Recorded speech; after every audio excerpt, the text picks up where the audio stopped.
শুরু করছি খবরের আয়নায়। আকাশবাণীর সংবাদ বিভাগের এই সাপ্তাহিক অনুষ্ঠান আপনাদের সামনে উপস্থাপন করবে এমন অনেক কিছু যেগুলি দৈনন্দিন খবরের ভিড়ের মধ্যেও বিশেষ উল্লেখের দাবি রাখে। ব্যতিক্রমী অনেক ঘটনা সময়াভাবে উপযুক্ত মাত্রায় পরিবেশন করা সম্ভব হয় না। আবার বেশ কিছু ঘটনাও নানান কারণে সবার চোখ এড়িয়ে যায়। এমন নানান রঙের মালায় গাঁথা এক অনুপম উপহারই হল খবরের আয়নায়। আজকের আয়নায় শুনবেন প্রধানমন্ত্রী নরেন্দ্র মোদীর পশ্চিমবঙ্গ ও বিহার সফরে পূর্ব ভারতের উন্নয়নে নতুন অভিমুখ, একটি পর্যালোচনা। মতামত দিয়েছেন পূর্ব রেলের মুখ্য জনসংযোগ আধিকারিক দীপ্তিময় দত্ত, কলকাতা মেট্রোর জনসংযোগ আধিকারিক রূপায়ণ মিত্র এবং ইন্ডিয়ান ইনস্টিটিউট অফ ম্যানেজমেন্ট কলকাতার অবসরপ্রাপ্ত অধ্যাপক সুজয়া বসু। সংকলন অভিজিৎ চক্রবর্তী। এ মাসের 22 তারিখে পশ্চিমবঙ্গ ও বিহারে একদিনের সফরে এসে দুই রাজ্যের পরিকাঠামো উন্নয়নে একাধিক গুরুত্বপূর্ণ প্রকল্পের উদ্বোধন করেন প্রধানমন্ত্রী নরেন্দ্র মোদী। দমদম ময়দান থেকে ওই দিন প্রধানমন্ত্রী নোয়াপাড়া বিমানবন্দর নতুন মেট্রো রুটে যাত্রা করেন এবং বিমানবন্দর পর্যন্ত মেট্রো পরিষেবার উদ্বোধনও করেন। পাশাপাশি 6 লেন বিশিষ্ট কোনা এক্সপ্রেসওয়ে প্রকল্পের শিলান্যাসও করেন তিনি।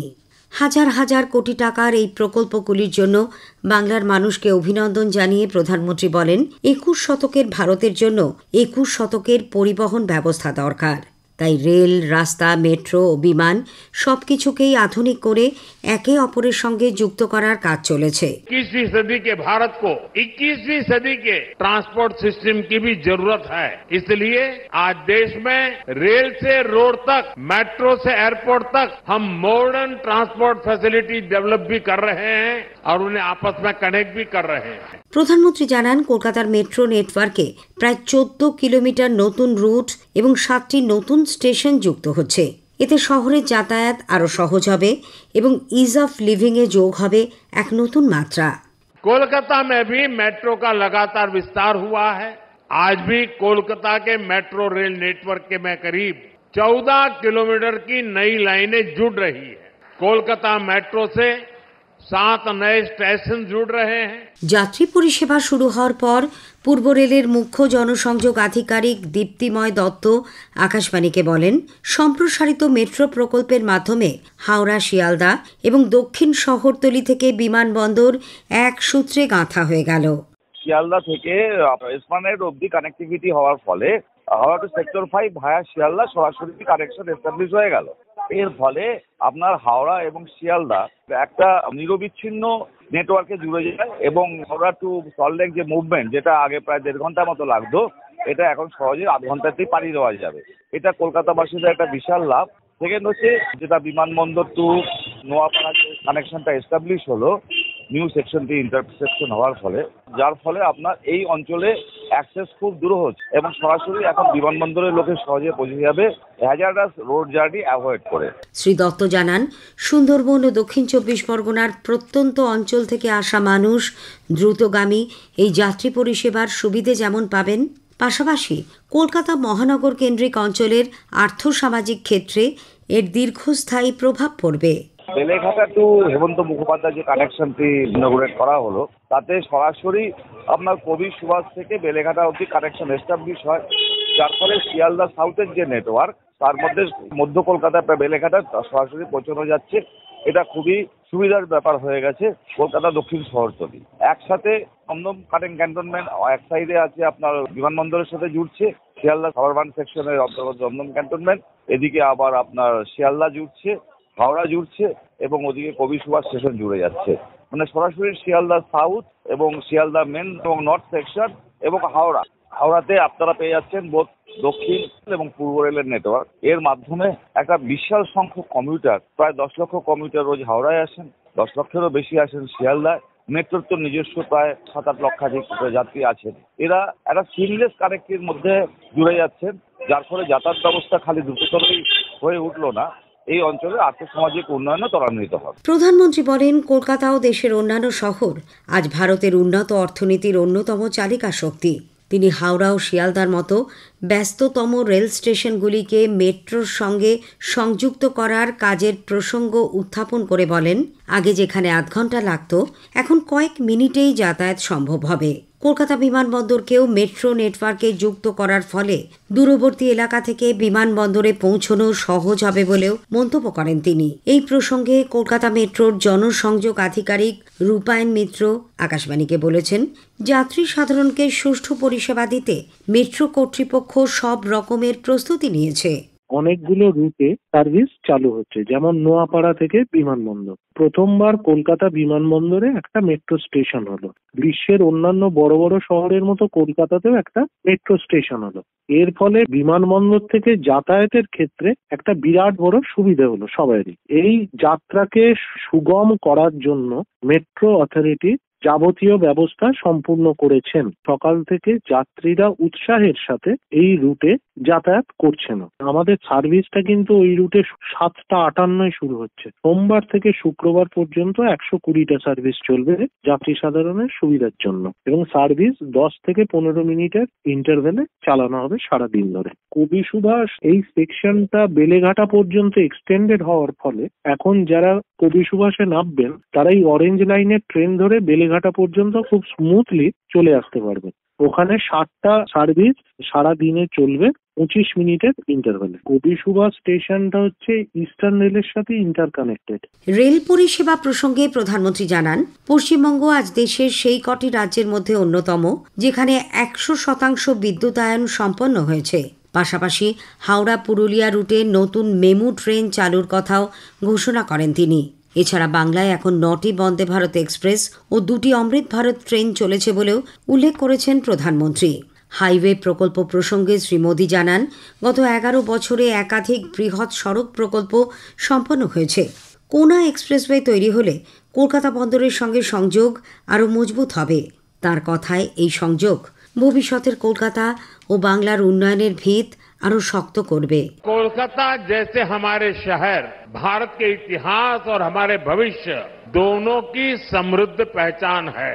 आज जब भारत दुनिया की तीसरी सबसे बड़ी इकोनॉमी बनने की तरफ आगे बढ़ रहा है, तब दमदम, कोलकाता इन शहरों की भूमिका बहुत बड़ी है।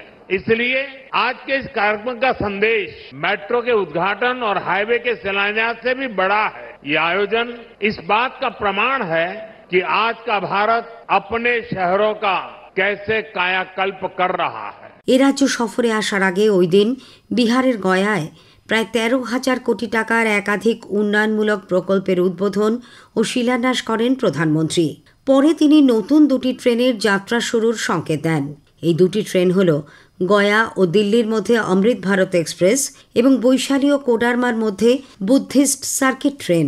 এরপর শ্রী মোদী গঙ্গা নদীর ওপর অন্টা সিমারিয়া সেতু প্রকল্পের উদ্বোধন করেন।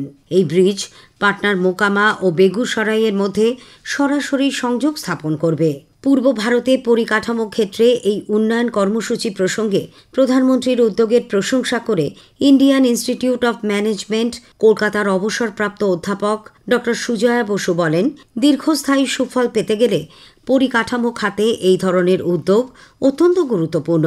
এগুলো সমস্ত আপনি যদি দেখেন ইনফ্রাস্ট্রাকচার রিলেটেড প্রজেক্টস, তাই তো? এটা কিন্তু একটু লং টার্ম চিন্তা। বলে না যে instead of getting a person a fish, মানে আপনি একটা মানুষকে রোজ একটা করে মাছ না দিয়ে তাকে মাছ ধরাটা শিখিয়ে দিন। এই কনসেপ্টটাই এখানে প্রযোজ্য। আমি একটা ইন্ডিকেটরের কথা বলতে চাই। There something called logistics performance index. এই লজিস্টিক্স পারফরমেন্স ইন্ডেক্স, যেটাকে এলপিআই বলে, এটা একটা ওয়ার্ল্ড ব্যাংকের ইন্ডিকেটর। এবার এলপিআইটা আপনি যদি দেখেন, ইন্ডিয়ার র্যাঙ্ক 2014 যখন প্রধানমন্ত্রী নরেন্দ্র মোদী পাওয়ারে এসেছিলেন, তখন ইন্ডিয়ার র্যাঙ্ক ছিল, আমার যতদূর মনে পড়ছে, 54। সেই র্যাঙ্কটা আমরা এগিয়ে গেছি এখন। 2023 লাস্ট একটা এলপিআই ইন্ডিকেটর করা হয়েছিল ওয়ার্ল্ড ব্যাংকের তরফ থেকে।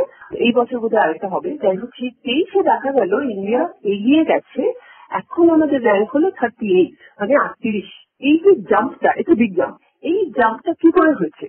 এলপিআই এর কনসেপ্টটা হলো logistics performance indicator. Basically what it means is আপনি কত তাড়াতাড়ি এবং কত এফিশিয়েন্টলি এবং কত কম পয়সায় আপনার গুডস দেশের এই প্রান্ত থেকে ওই প্রান্তে ট্রান্সফার করতে পারে। এই লজিস্টিক্স পারফরমেন্স ইন্ডিকেটরে আমরা এগিয়েছি, তার কারণ দেয়ার ওয়াজ আ কনসার্টেড এফর্ট, মানে খুব ভেবে চিন্তে প্ল্যান করে ইনফ্রাস্ট্রাকচারের ওপরে পয়সা ধারা হয়েছে। সেই যে কোন কোন জায়গায় আমাদের লজিস্টিক্স এ ইমপ্রুভমেন্ট করতে হবে, কোথায় কোথায় বটলনেক আছে, সেগুলো কিভাবে এড়াতে হবে, সেগুলো কিভাবে সরাতে হবে, এই প্ল্যানিং গুলো কেউ বসে বসে করেছে এবং তার মাথা হচ্ছেন আমাদের প্রধানমন্ত্রী। এছাড়াও শ্রী মোদী বখতিয়ারপুর মোকামা শাখায় 31 নম্বর জাতীয় সড়কের 4টি লেনেরও উদ্বোধন করেন। এক জনসভায় তিনি বলেন, দেশে অনুপ্রবেশের ক্রমবর্ধমান ঘটনা গভীর উদ্বেগের কারণ হয়ে দাঁড়িয়েছে। বিহারের সীমান্তবর্তী জেলাগুলিতে জনবিন্যাস ক্রমশ পাল্টে যাচ্ছে। অনুপ্রবেশের কারণে যুব সম্প্রদায়ের হাত থেকে কর্মসংস্থানের সুযোগ হারিয়ে যেতে সরকার দেবে না বলেও স্পষ্ট জানান তিনি। অনুপ্রবেশ নিয়ে প্রধানমন্ত্রীর বক্তব্যকে সমর্থন করে অধ্যাপক সুজয়া বসু বলেন, বেআইনি কোনো কাজকেই সুস্থ সমাজ সমর্থন করতে পারে না, তা সামগ্রিকভাবেই উন্নয়ন বিরোধী। অনুপ্রবেশ মানে এটা নিয়ে যে আলোচনা হচ্ছে, আমি তো সেটাই অবাক হয়ে যাই। কি কারণে আসছে বিকজ অফ ইকোনমিক অপরচুনিটিজ। এরা হলো ইকোনমিক অপরচুনিস্ট। যেহেতু আপনি জাফরুদ্দেশন, এটা তো ভারতবর্ষকে একেবারে ভালোবেসে লাফিয়ে করে ঢুকে পড়ছে না যে ও বাবা ভারতবর্ষ কি ভালো দেশ, আমরা ওখানেই যাবো বলে আসছে না। তারা আসছে, আমি এখানে খেতে পাচ্ছি না, ভারতবর্ষে গেলে আমার ওখানে আধার কার্ড বানিয়ে দেবে, এই বানিয়ে দেবে, সেই বানিয়ে দেবে, অন্তত খেতে পাবো।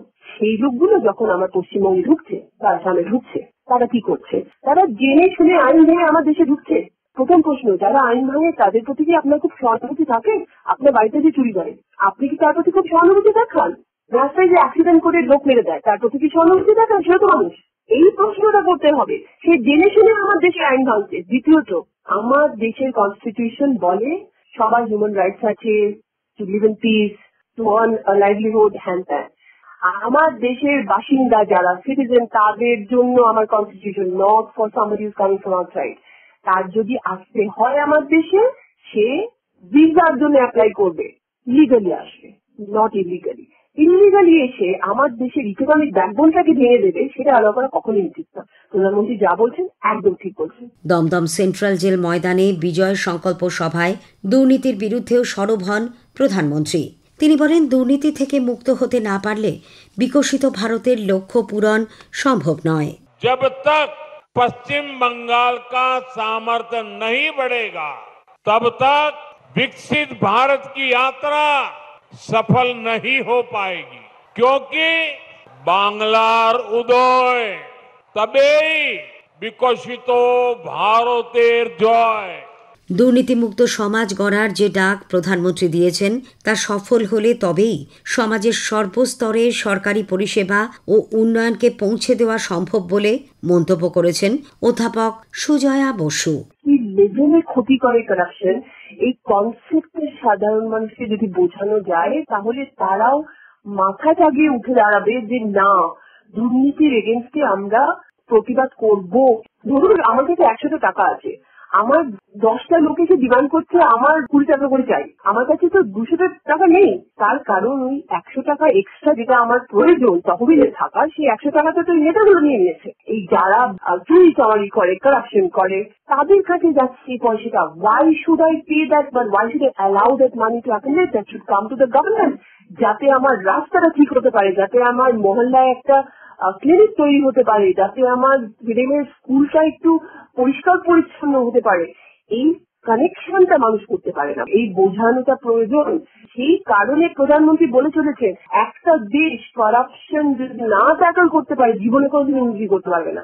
ইন্ডিয়া যদি বিকশিত ভারত হতে চায়, কারাপশন জিনিসটা ট্যাকল করা সাংঘাতিক প্রয়োজন। শুনলেন প্রধানমন্ত্রী নরেন্দ্র মোদীর পশ্চিমবঙ্গ ও বিহার সফরে পূর্ব ভারতের উন্নয়নে নতুন অভিমুখ একটি পর্যালোচনা। এতে মতামত দিয়েছেন পূর্ব রেলের মুখ্য জনসংযোগ আধিকারিক দীপ্তিময় দত্ত, কলকাতা মেট্রোর জনসংযোগ আধিকারিক রূপায়ণ মিত্র ও ইন্ডিয়ান ইনস্টিটিউট অফ ম্যানেজমেন্ট কলকাতার অবসরপ্রাপ্ত অধ্যাপক সুজয়া বসু। আজকের আয়নায় শেষ করার আগে একটা অনুরোধ, আপনাদের কেমন লাগলো এই অনুষ্ঠান ইমেইলে জানান অথবা আকাশবাণী সংবাদের সোশ্যাল মিডিয়া পেজে। সেরা চিঠির উল্লেখ থাকবে প্রেরকের নাম সহ। আজ এই পর্যন্তই। আবার আগামী সপ্তাহে ঠিক এই সময় আকাশবাণীর সংবাদ বিভাগ প্রযোজিত খবরের আয়নায় নিয়ে আসব আপনাদের সামনে। ভাষ্য পাঠে ধৃতি সেন শর্মা, সংকলন ও প্রস্তুতি অভিজিৎ চক্রবর্তী।